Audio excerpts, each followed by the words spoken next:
I'm Derek Winter, the chair of the Weare Democratic Committee, and welcome again to the latest in our series of Meet the Candidates events for 2020 presidential candidates. Our guest of honor today, as many of you know, is the first female combat veteran to run for President of the United States.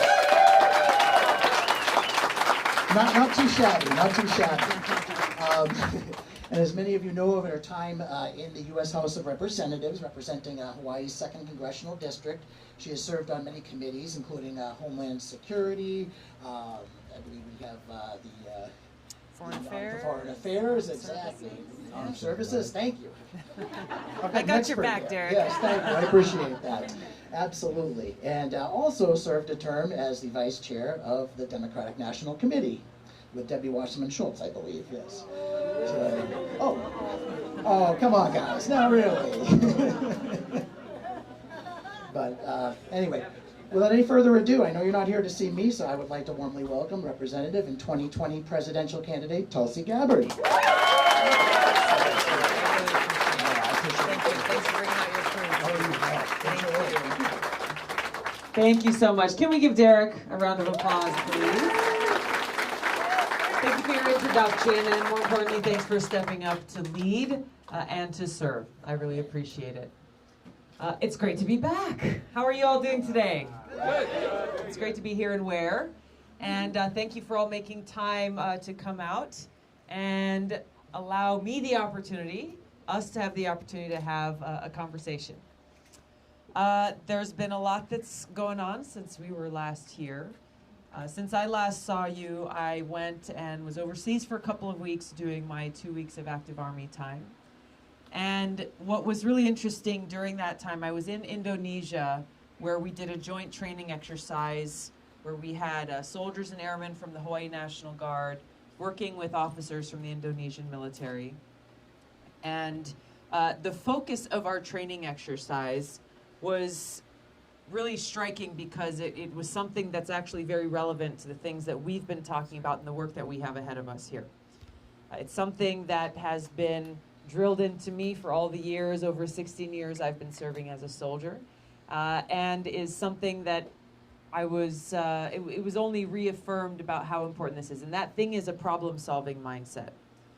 And I want to start our conversation with that here today because it applies to so many of the domestic challenges we face, the domestic policies that we've been having discussions about here over the last several months, as well as our failed foreign policy.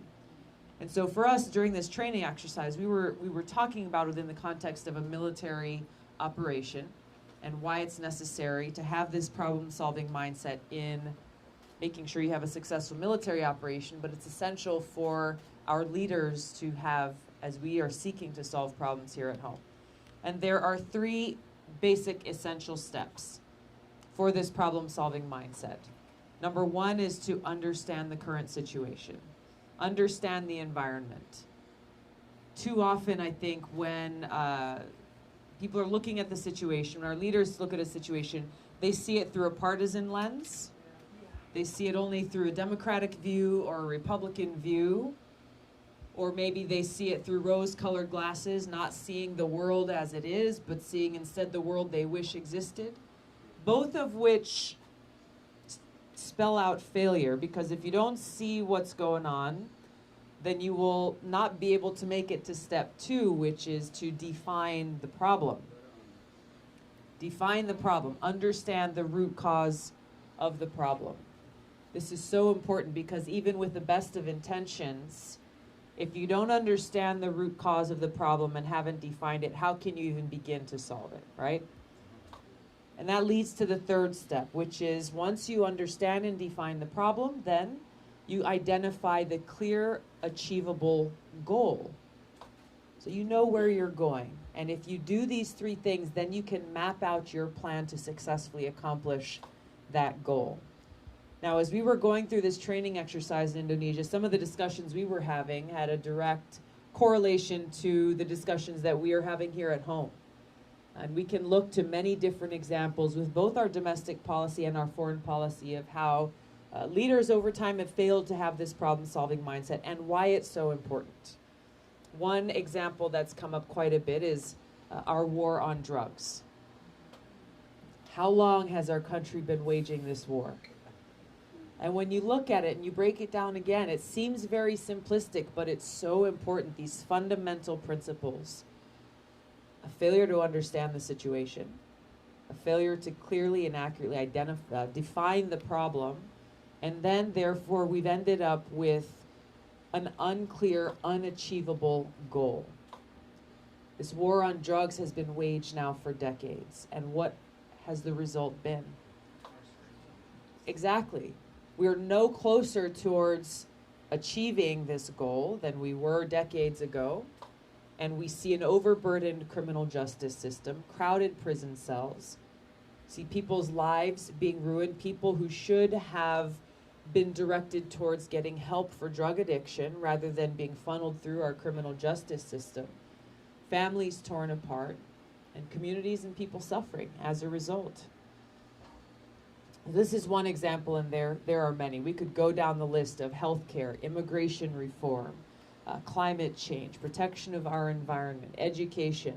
How too often our leaders end up being reactive to a situation, really looking at the symptom and finding a way to deal with the symptom, which really ends up being a Band-Aid, rather than dealing with the underlying root cause of the problem. Which is why we all get so frustrated every time these elections come around. It's the same questions being asked. It's the same problems being discussed, because no real solutions are ever brought about. And we look to our foreign policy and how this applies there. You see this in Vietnam, failure of leadership to follow these fundamental principles. You see this in Iraq, the war that I served in. And you see how devastating the consequences are. You know, where we saw the deaths of over 4,000 of my brothers and sisters in uniform as a result of a failure of leadership. How many more lives lost? The Iraqi people in that country. Afghanistan, we're still there now. This is the longest war. A failure to understand the situation, a failure to define the problem. We went there to go after Al-Qaeda, right? After 9/11, that was the first mission. Send our troops to take out Al-Qaeda, the terrorist group that attacked us on 9/11. That happened, that specific mission, that happened very quickly. But here we are 19 years later, and our troops are still being killed in Afghanistan. For what? To accomplish what goal that serves our interest? It's an unclear, unachievable goal. You ask a lot of folks why we're still in Afghanistan. You ask some of our service members who are there, what's the mission? You get a shrug of shoulders. They can't really tell you. But meanwhile, our leaders are sending them and putting their lives on the line. This is what we're talking about. For me, this is the kind of mindset, the problem-solving mindset that I will bring to the presidency, to the job of president, and the most important responsibility that a president has, to serve as commander-in-chief. And in doing so, as we work through these challenges, recognize the need that the only way we can solve them as we go through this process is to come together. Which brings to the next major point that I want to make today about how divided our country has become, how far away we have gotten from those principles and founding ideals that really make up the bedrock of who we are as a country, who we are as Americans. Having a country that is led by leaders, a government of, by, and for the people. Of, by, and for the people.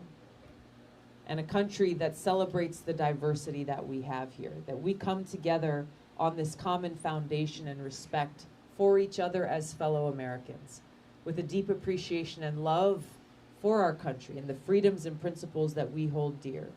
And therefore then coming together as Americans, being able to work through these challenges that we face together, recognizing that whether we are talking about healthcare and the fact that we still have people in this country, too many people, who live in fear every day of that healthcare emergency that will break the bank, that will ruin them financially, or that their loved one, their mother or their child, will fall sick and they won't be able to afford the care, especially in a life-threatening situation. We're still in a place where immigration, our broken immigration system, is something that has plagued our country for so long, and you've seen how it's become a political issue that's gone tossed back and forth, but meanwhile people are suffering as a result. Our economy is suffering as a result. Farmers, manufacturers are suffering as a result. Why aren't these problems being solved? It's because of this deep divisiveness that's often driven by self-serving politicians trying to further deepen the wedges between us for their own political gain, to fire up one group saying, hey, you should be afraid of the other group because they threaten you, and then doing so to the other side. Gun safety reform legislation, criminal justice reform, fanning the flames of divisiveness rather than coming together and putting people ahead of politics, putting people ahead of special interest corporate profits, bringing forward that mission that every public official should have, which is putting service above self, staying focused on that mission, service above self. So we see how far we have gotten to where we need to be, where we have a government made up of those who are focused on that mission of service, and a government that is of, by, and for the people. So we recognize that current situation, and now we're gathered here today because we want to be a part of the solution, right? Otherwise, you wouldn't take this time out of your day, which is an important thing, because it is coming from that recognition that the only way we bring about this change is when we, the people, come together and take action to make sure that our voices are heard in this democracy. I was in Iowa a couple of nights ago, and we had a gathering similar to this in a town called Morris City. And a young woman came up to me after we were done, and we were taking pictures, and she pulled me aside and she said, Tulsi, I don't think it's possible to do what you're talking about. I don't think it's possible for us to come together as a country. I don't think it's possible for us to bring about a change in our government to one where I know they will have my back. And it made me really sad. You know, she was probably 24, 25 years old, and her cynicism ran so deep because throughout her entire life, all she has seen is a government that has failed her, that has not represented her, that has not been serving the interests of the people. And so I told her, I understand, trust me, I understand where you're coming from. But I asked her to just pause and recognize throughout history how when we have faced great challenge, it has only been when we, the people, stand up and make sure our voices are heard that that change has come about. And that otherwise, really, the only alternative is to throw in the towel and walk away and go hide in your little safe hole that may be your home or whatever it is. But that's not really an option that's before us. That's not an option that's before us, because the challenges we face are great.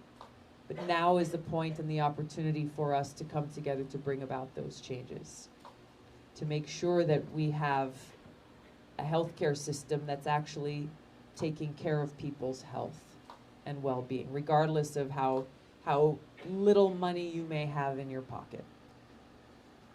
That we reform a criminal justice system that's deeply broken. That we end this failed war on drugs. We end the federal marijuana prohibition. That we actually dedicate the resources necessary to the epidemic, both withholding those responsible for proliferating these drugs on our streets and dedicating those resources towards helping those who have fallen victim to this epidemic.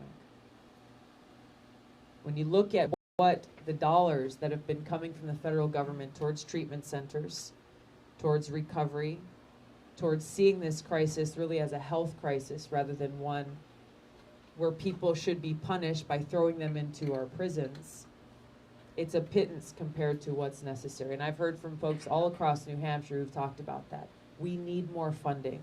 We need more funding and support to be able to help these people, not only through these 28 days of rehab, but really on that long path of recovery that is required to be able to truly make that transition, to be able to get off of these addictive drugs. We go down the list: immigration reform, protecting our environment, dedicating the resources necessary to make sure that we've got clean air to breathe and clean water to drink. this question of climate change is something that I find deeply unfortunate that has become so divisive. So divisive. You mention the word climate change, and depending on the room that you're in, you'll get one reaction or another, one extreme reaction or another. You'll either get a reaction of extreme concern for the problems that we're facing, the threats that are facing our environment, or on the other side, you'll get a chuckle and a laugh, or someone saying, you know what, I don't buy any of it. But if you take away the words climate change, and you instead just have a discussion, as we are, about the things that are essential for us to live as people, as human beings on this planet. Clean water, clean air, a safe place for us to raise our kids and for them to live in, their kids and their kids. Then we begin to see, gosh, these are things that we all care about. So what better choices can we make in our government and in our lives to achieve this, to make sure that we can accomplish these things? Getting past this divisiveness, this hyper-partisanship, and reminding ourselves about who we are as a country, and that united we stand, divided we fall, provides us with that pathway forward. Now, all of these things take money, right? All the things that we're talking about, there's a huge lack of resources to fulfill the very real needs that we have in our communities, which is why it's essential to recognize our foreign policy and the cost of war cannot be separated from our domestic policy and the needs that our people have.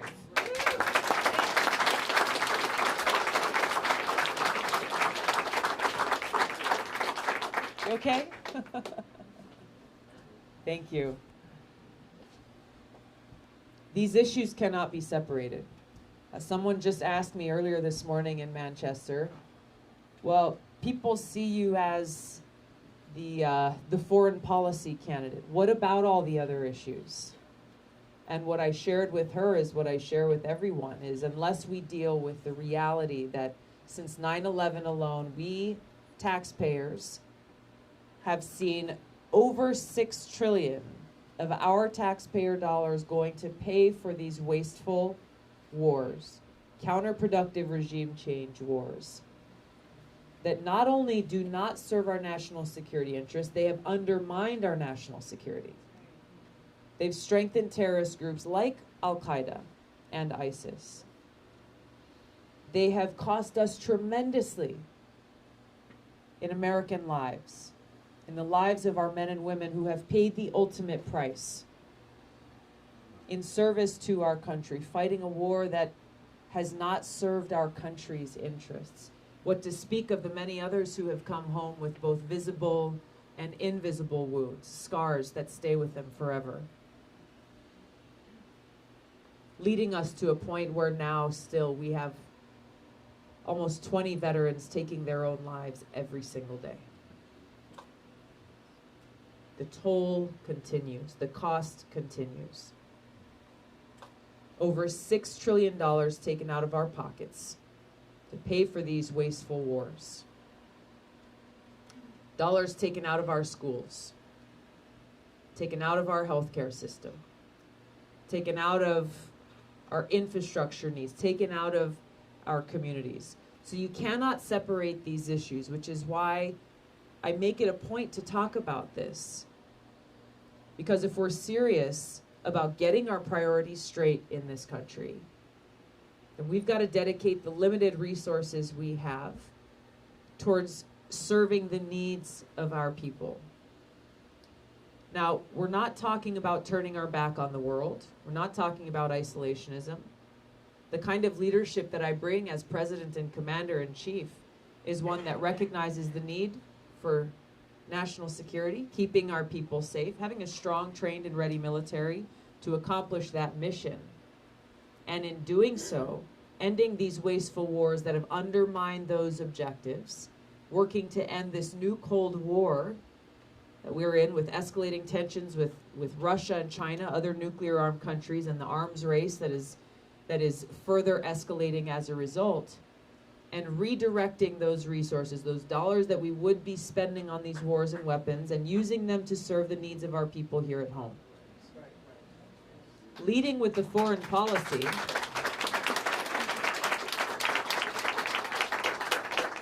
recognizing our place in the world and the opportunity we have as the greatest country in the world to lead with a foreign policy, to be a force for good, working with other countries on a basis of cooperation rather than conflict, being able to work out our differences, using diplomacy, doing all that we can to prevent war, while also pursuing the common interests that we share in this global community, like climate change. You just had a big climate change town hall on CNN last night. It is essential, if we're serious about protecting our environment and our planet, that we work with other countries like China, like Russia, like India, these other countries in the world that have just as much a stake in protecting our environment as we do. Because even if we do every single thing that we must to protect our environment, both government policies, transitioning off of fossil fuels, investing in a green renewable energy economy, investing in supporting sustainable agriculture practices, protecting our air, protecting our water. We do everything that we must. It doesn't even come close to what must be done globally to protect our planet. We cannot separate foreign policy from domestic policy. The experience that I bring to serve you, of over 16 years serving as a soldier, my deployments to the Middle East twice, nearly 7 years in Congress serving on the Armed Services, Foreign Affairs, Homeland Security committees, give me a unique experience, understanding, and conviction that equipped me to walk into that Oval Office on day one, prepared to fulfill that responsibility of Commander-in-Chief.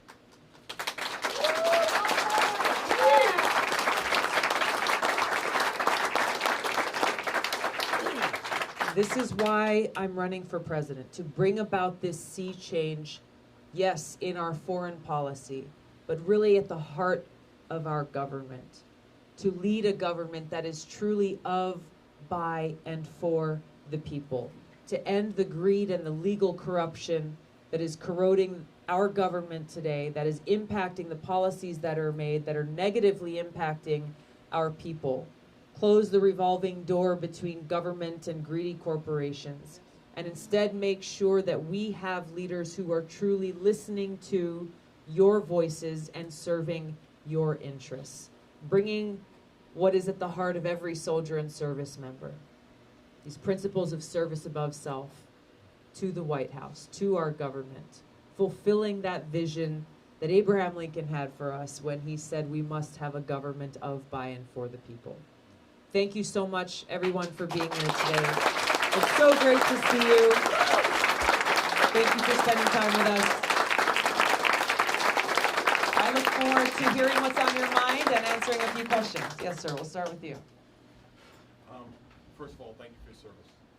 Thank you. And you don't look like you're old enough to have been 16 years in the military. Well, thank you. I don't have a question so much. I want to say what my perspective is and elicit a response from you, if you would. Sure. I'm of an age, I'm 58, and years ago I worked for Paul Tsongas in Washington, D.C., and back then he was considered very liberal, and today he'd be a moderate. Yeah. I'm looking for a moderate candidate. I feel like the conservatives in the Republican Party have pulled the Republican Party way too far right. And quite frankly, I think the progressives of the Democratic Party are in the process of pulling the party too far left. I fear that the further left we go, that we lose middle America even further. And our candidate, many of whom are positioning themselves further left now to win the Democratic nomination, are going to position themselves where they're not electable. And my number one criteria in this election cycle is beating the monster at 1600 Pennsylvania Avenue. The guy on that button? The guy on this button, that's right. So my fear is that a lot of the candidates on the Democratic side of things right now are fighting to get further left to make them see. And I'm a diehard Democrat. And I just would like to get your response to that, because I'm fearful that whoever's going to get nominated is not going to be able to win enough states to get to 270. Yeah. Thank you. I appreciate you sharing that. Here's my thoughts.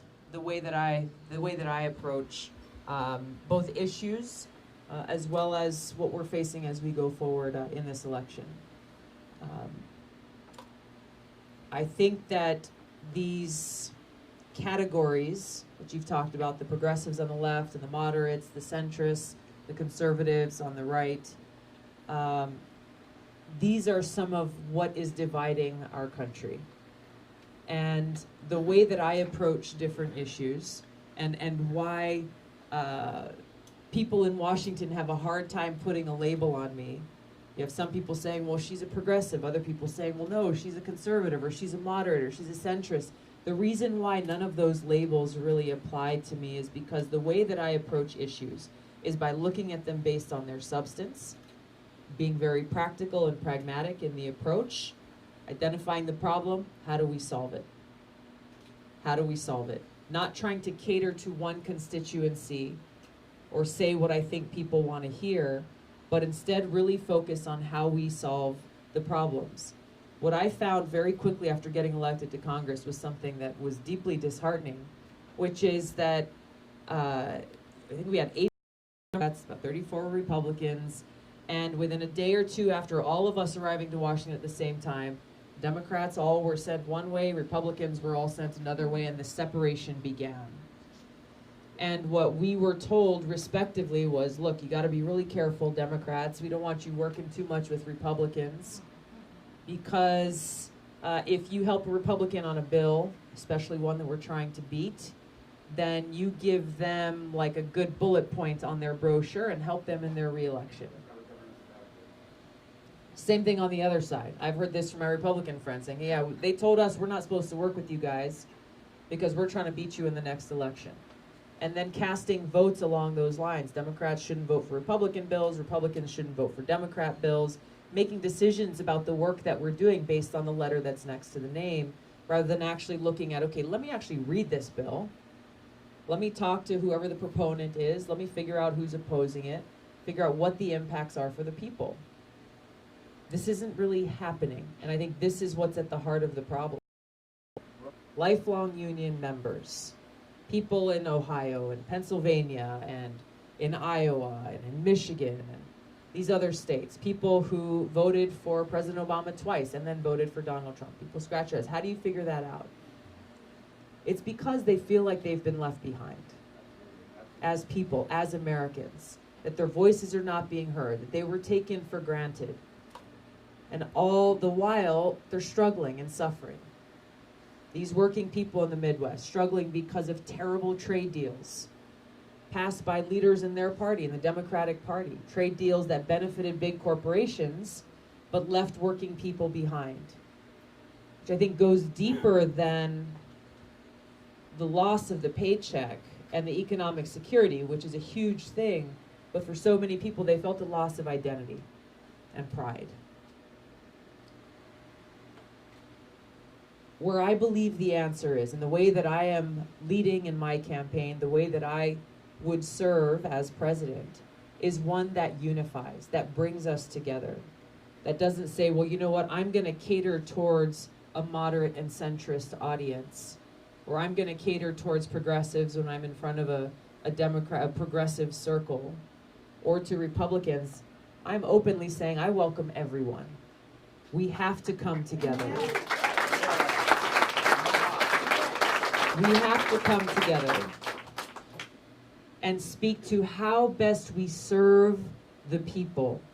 How best we serve the people. I may have some ideas that you disagree with in a certain area, and you and I may agree on issues in another area, but as long as we are all working together from this foundation of serving the people, fighting for the people, making sure that we get rid of the government of the rich and powerful that we have now, and make sure it is a government of, by, and for the people. That is how we come together to make change. That is how we come together to defeat Donald Trump in 2020. And I'll close with one last point, because, you know, I know you wouldn't be here if you didn't want to defeat Donald Trump. That's not the only thing. But it's not the only thing, because there's a reality that people were suffering in this country before he got elected. We had problems that existed before November of That's why he 2016. won. However, when we look at what will be required to defeat Donald Trump in 2020, it requires unity. It requires bringing together Democrats, progressives, independents, libertarians, Republicans, in order to win that election. First step, next step, then to begin to do the real work that needs to be done. And so this is the hypocrisy that I have found to be laughable if the stakes weren't so high, is that for me at our campaign events, almost every single one, we have people coming from across party lines coming together and saying we are here as fellow Americans. In Georgia, I was in Georgia, last week? We had a town hall there. We had close to 300 people who came with less than 24 hours notice, really pumped up, fired up. And as we were doing this Q&A, it was a very diverse crowd. As we were doing this Q&A, a few questions in, a guy stood up and raised his hand and he said, "Hi, I'm a Republican. I voted for Donald Trump, but I'm here." He looked a little sheepish. Guess what the response was? Everybody cheered. Everybody cheered. Now that could have gone one or two ways, right? He could have gotten the exact opposite response, but everyone cheered because those who were gathered in that room recognized what we're talking about. That in order to win the election, in order to make change, it requires all of us coming together. Now, if you hear some of my critics in politics, and this is the hypocrisy I'm talking about, hear some of my critics in politics, they're like, "Oh my gosh, Tulsi has Republicans coming to her events. What kind of sinister action is going on there? Some crazy business, some funny business. She must have some ulterior motive and agenda." It would be laughable if the stakes weren't so high. The fact that we, all of us, our campaign, our people-powered movement is bringing people together, uniting people in this country across party lines, is something that our party, the Democratic Party, should celebrate, because we are bringing more people into our process, and it is something that we can all celebrate because it's good for our country. It is good for our people. It is good for our future. And this is why I'm the best candidate to defeat Donald Trump in 2020. Thank you for that question. Yes. I just wanted to ask what your thoughts were on the Electoral College, because he mentioned it, and Yeah. it kind of gave Good question. us That's some... also being debated right now, right? Yeah. What do we do with the Electoral Yeah. College to make sure that our votes are actually being represented? And 3 million people were disenfranchised. Exactly. Voices not being heard. I think it's important that we look at why the Electoral College was put in place in the first place, to make sure that not get to pick and have the say of who our next president should be. I think that's right. I think that's right. I think that we need to reform our Electoral College, because the way it's working is not working for us, with too many people who feel like their votes don't even get counted, and so why should they get involved at all, right? And I think there's a relatively easy fix to this that does not require a constitutional amendment. And a number of states are already making this change, and that is to make it so that our Electoral College is proportionate to the votes that are being cast in those states. So in a general election as it stands now, if, Donald Trump won New Hampshire in 2016, right? No. Oh, he didn't? Okay, my mistake. So Hillary won, that means she got every one of your electoral votes. Donald Trump won Pennsylvania. He got every one of that state's electoral votes. Instead of having it be a winner-take-all situation, then we should replace it with a proportional one, where if I win New Hampshire by 60% of the vote, that means I get 60% of your electoral votes. Makes sense, right? That makes it so that you've got a more representative form of governance, while you still have smaller states with smaller populations, like my home state, by the way, who still have a say and are still involved in the process. Thank you. Yes. I don't want to get too specific, so I don't want to take too much time, but do you, I found a foreign policy position of yours to be very interesting. Do you think that every adherent to Wahhabi ideology is a potential Islamic radical, or do you think that there is room within that movement within Islam for any? Well, I think we should talk about what Wahhabi Salafism is, because I have talked about this in spending hundreds of billions of dollars spreading this most extreme, radical, I guess you could call it a sect of Islam called Wahhabi Salafism. And he says not Islam. I'm not going to claim to be an expert on Islam because I'm not. But this specific ideology is the one that is driving and fueling fertile recruiting grounds for terrorist groups like ISIS and Al-Qaeda and others. Al-Shabaab, you see, in Africa. There are other terrorist groups. When you look at what is the commonality between them, they share this ideology that is an brand ideology. Then whether you are Shia or Sunni Muslim, you are Hindu, Buddhist, Christian, Catholic, Druze, any other faith or religion in the world, or killed. That is what they follow, and that's what's driving their terrorism. That's what's driving their actions, and that's really what's so dangerous. That's important for us to understand as we talk about defeating terrorism, because this mission cannot be accomplished by military means alone. There are very specific terrorist groups who are conducting terror activities that we need to defeat militarily. But as we look at the bigger issue, this exclusivist ideology must be defeated by an inclusive. We're seeing work in this area by Muslim leaders in different parts of the world who are working to defeat this exclusivist ideology. And to me, that is an important distinction that must be made, both to make sure that all Muslims are not cast with this broad judgment, and that, as Sun Tzu said in The Art of War, you've got to understand your enemy in order to be able to defeat them.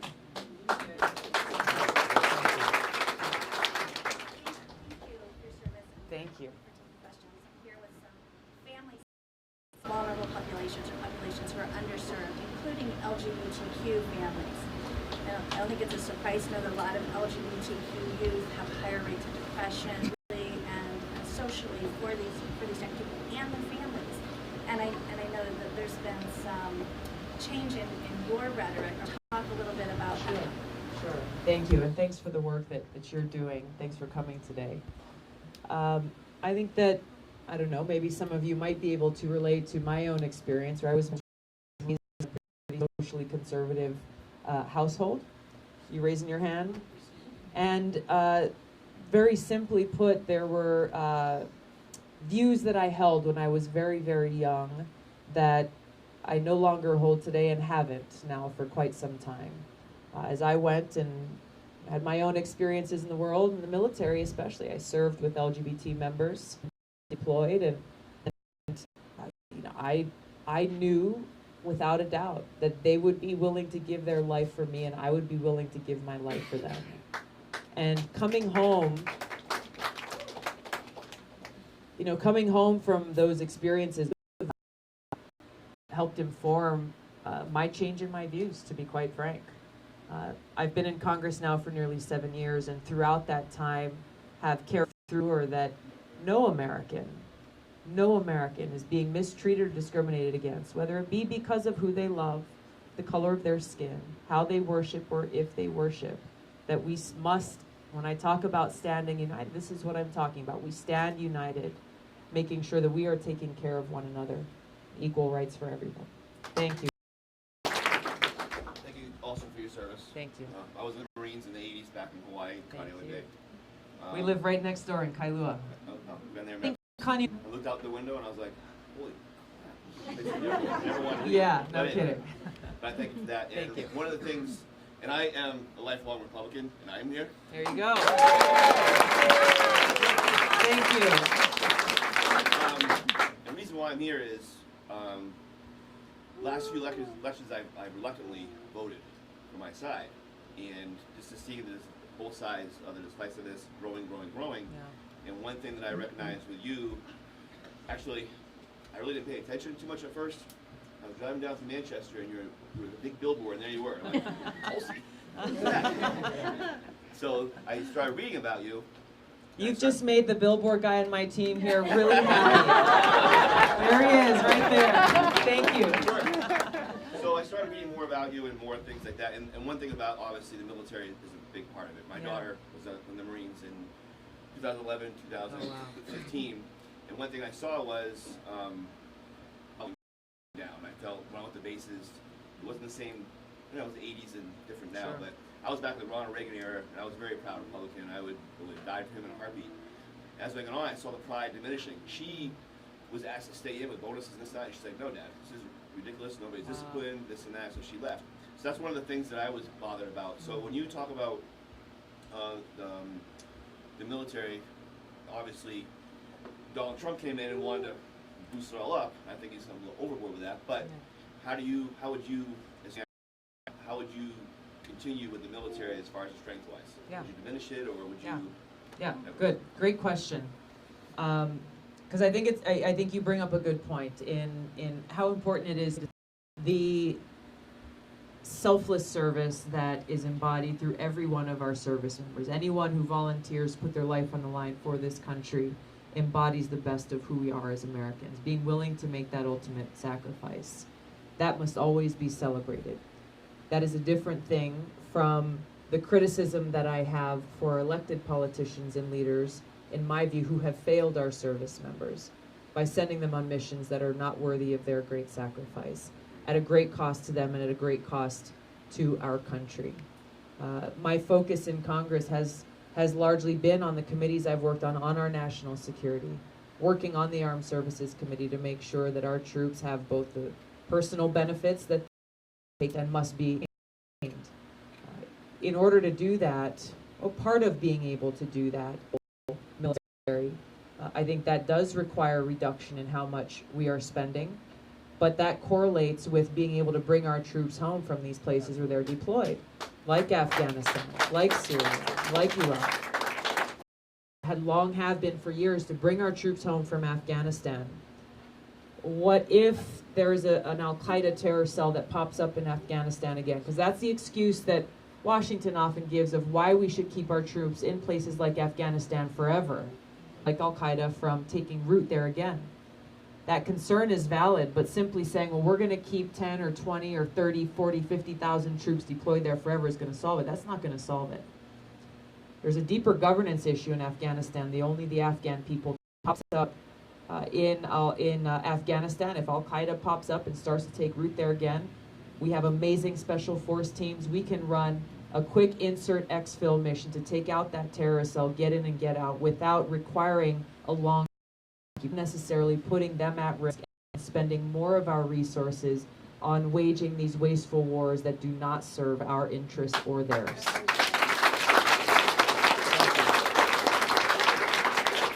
Yes. What's your name? Sasha. I'm going to give you the microphone, okay? There you go. It's okay. Give the arts in schools more money. Good question. In my school, my music teacher and art teacher had a room, but now they don't even have their room anymore. They have to come to our classroom to do it. Wow. Thank you. Thank you, Sasha. That's a really good question, and the answer to your question is yes. Something that I've already been doing in Congress is making sure that arts are as important a part of our education as arts are an important part of making sure that you and your friends and your classmates get a very well-rounded education. So in Congress, we have these things called caucuses that are centered around different areas of interest and focus. And you hear a lot about STEM education, how important that is. Very, very important.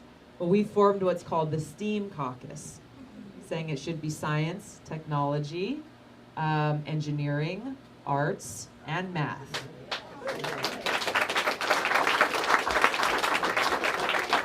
And to your point, I mean, really what we're talking about is how are we investing in Sasha as our future? And we talk a lot about taking care of our kids. We talk a lot about investing in our future, but that's not reflected in the very little to get the good education that you need, right? Once again, this is directly tied to, so where is our money going? If our politicians keep telling kids like Sasha, sorry, we just don't have enough money to make sure your art teachers have a space to give you a great art class, but we do have enough money to continue to spend $4 billion every single month in Afghanistan. What kind of message is that sending to Sasha? Our track and make sure we're using our resources to serve our people. Yes. Tulsi, this is more of a challenge than anything. I have an organization called Hug It Out America, and I've been traveling the country with my daughters, been to 23 states, seen all the contempt we have in our country, and they go with me to bridges all over, trying to unite our country through humanity. One of the biggest concerns I see right now in our country, I don't know if you see this, is there's no respect for another person's vote. There's actual contempt in calling out people, and I think it's very dangerous. You should respect a person's vote, no matter if it's challenging people not to do that, regardless of what their vote is. Thank you. Thank you for doing that. And I wish you well in your mission. And hug It Out America. Hug It Out America. I'm going to check out your website. Thank you. Thank you. But you're exactly right. Fundamental right to vote and be engaged in democracy only for those who are on our team. Only for those who we agree with, and then think that somehow it's okay to suppress or leave out those who are voting for quote unquote the other side. There is no other side. Our side is the side of the people. Our side is the side of our country. And we're standing up for our right to vote, and we're encouraging people to get engaged and involved in our democracy. We're talking to everyone. Because when we do that, we are better off as a country. Our democracy is stronger when we are all engaged and involved in that process. And the same goes for, I'll add one more point onto that, the same goes for our freedom of speech. For those who we agree with, that even when those we disagree with, too often they're tried to be silenced, or you don't deserve to have a voice because I don't like what you're saying. An attack on our freedoms, no matter who the target is an attack on all of us, the fundamental bedrock of who we are, to lose that foundation that really makes our country great. I always say that you should unite for humanity rather than divide for politics. Well said, sir. Because hugs are the quickest way to get back to somebody. I'm a hugger. I'm with you. I got no disagreement. All right, go ahead. Hi, thank you so much for coming Thank you. to our little town in New Hampshire here. I would love to hear you talk about immigration. Sure. It's just on so many people's hearts and minds all the time with this whole border crisis. And it's just, with your three leadership problem-solving things, like how would you look at that situation as so complex between the history of our involvement in Central America causing a lot of the poverty, us selling weapons to some of these gangs that are causing the violence that's causing the people to come over. Like, how would we use our resources and diplomacy to make it safe for people to stay in their own countries? Or how would we be more welcoming to people who really are in need? Yeah. Thank you. And you raise, I think, deeper issues than most people really realize when they think about the immigration crisis that we're facing. I know if you watch the cable news very often, all you see is the superficial, the crisis of people who are being torn away from their children, families being torn apart, people being held in atrocious conditions at our border, people seeking asylum in this country without really having an in-depth discussion about why is it happening? Why is it that there are so many people, thousands of people, taking that risk to put their lives and the lives of their kids or their families on the line to make this trek towards our border? How did this come to be? And you're exactly right. We have to look at the root cause of this problem and what role the United States policy in the past has played back very far to see how intervention, U.S. intervention in regime change efforts or toppling one leader and supporting another, and as you said, weapons and so on and so forth, has directly impacted the instability. So the way I think we need to look at this is with three main areas. One is there is a crisis at the border that we need to address now. And that is the crisis of the current policies of this administration that's tearing people apart. The current crisis of the fact that we don't have the resources at the border to be able to help adjudicate the claims and the cases being brought forward by those seeking asylum in this country. Those are things that must be fixed right away. That shouldn't require years and years and years of debate. These are things that Congress and the White House needs to work together on to act now to resolve those issues. There's the issue of the border itself. Unfortunately, in the current climate in the debate, having a secure border is being conflated somehow with being anti-immigrant or closing off our country to the world, when that's simply not the case. We can and must have a secure border if we are to have a nation. That needs to be coupled with humane immigration laws and resources to be able to make sure that those who are seeking asylum in this country can be heard, as well as those who are, maybe they're seeking work. Maybe it's seasonal work. Maybe they want to come here to visit a loved one or a family member. Or they're seeking opportunity, that we have a legal immigration system that actually functions. So that we don't have what we have now, which is where so many people are trying to come into our country between ports of entry, where others are coming here on maybe tourist visas and then overstaying, and then, finding themselves in the situation that they're in. If we have a legal immigration system that works, then you take away this problem that we're seeing with breaking our immigration laws. So these things have to be coupled together. I mentioned a little bit earlier, by fixing our legal immigration system, then we're able to deal with all of these other symptoms that we're seeing negatively impacting our economy, families, businesses, as well as those who are trying to come here. Once again, how directly our foreign policy is connected to the domestic challenges that we make, unless we recognize this, we're going to continue to see this. The United States trying to act as the world's police, or the United States intervening in other countries and their governance and their governments because of corporate interests.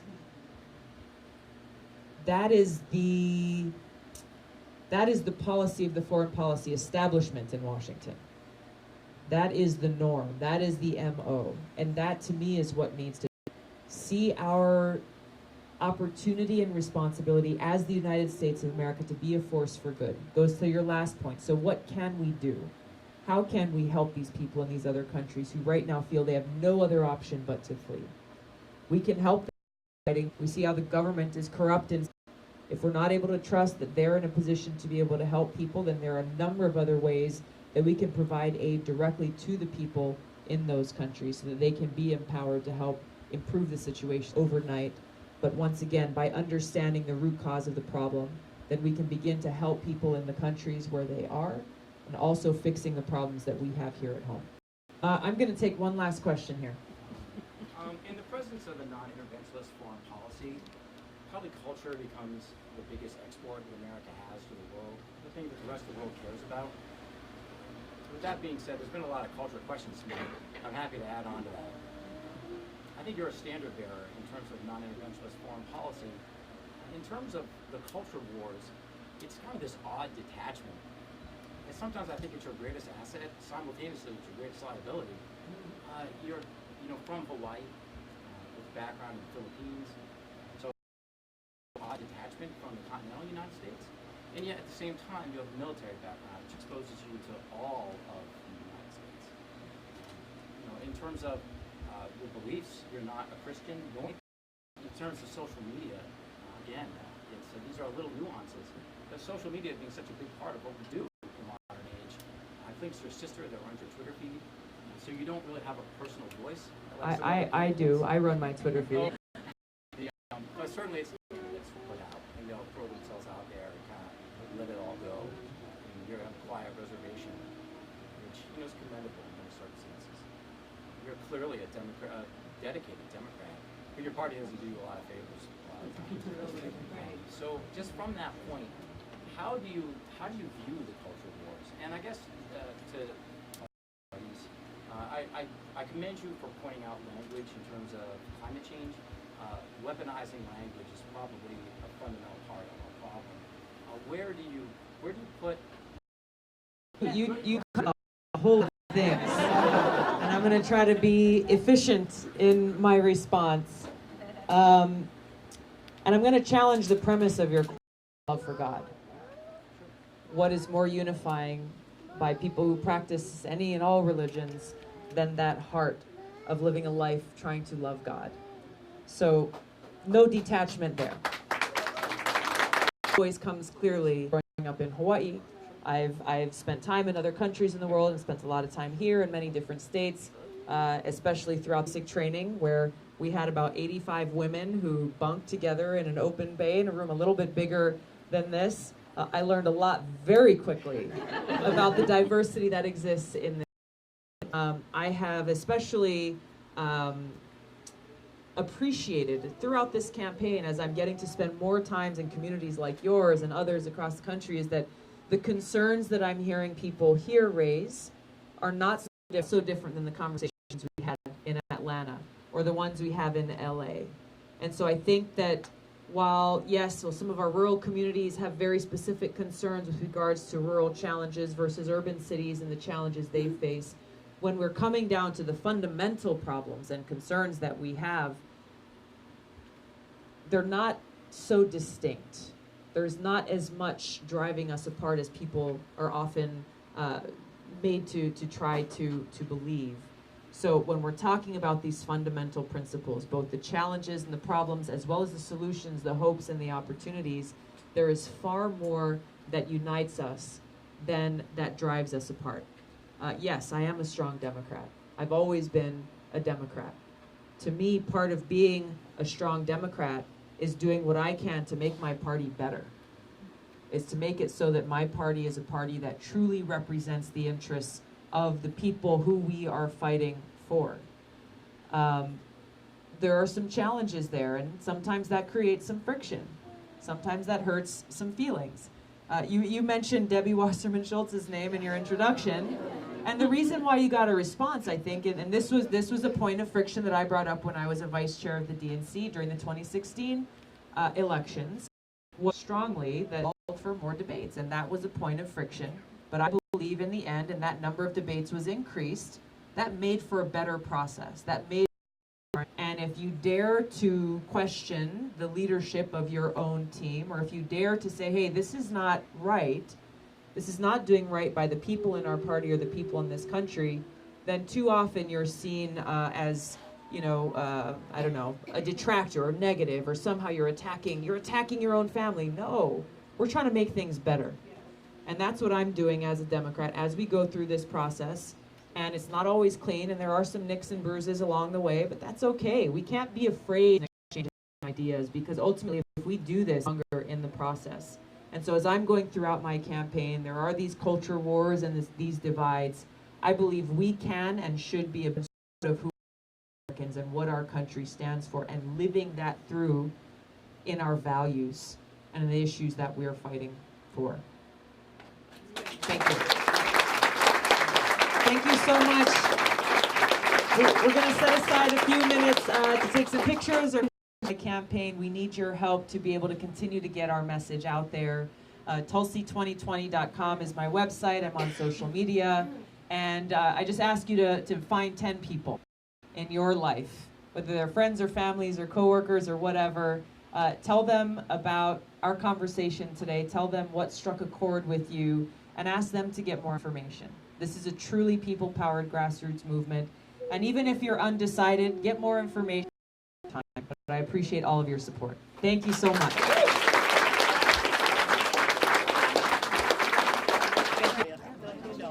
Yeah, I'm gonna try and. Two things put together. The people getting under the 75.29 average check. Above those in Medicare, Medicaid is paid for their medical. So we who are paying into Medicare are really strong. $30 of it went for the increase in Medicare. Yeah, no, increases.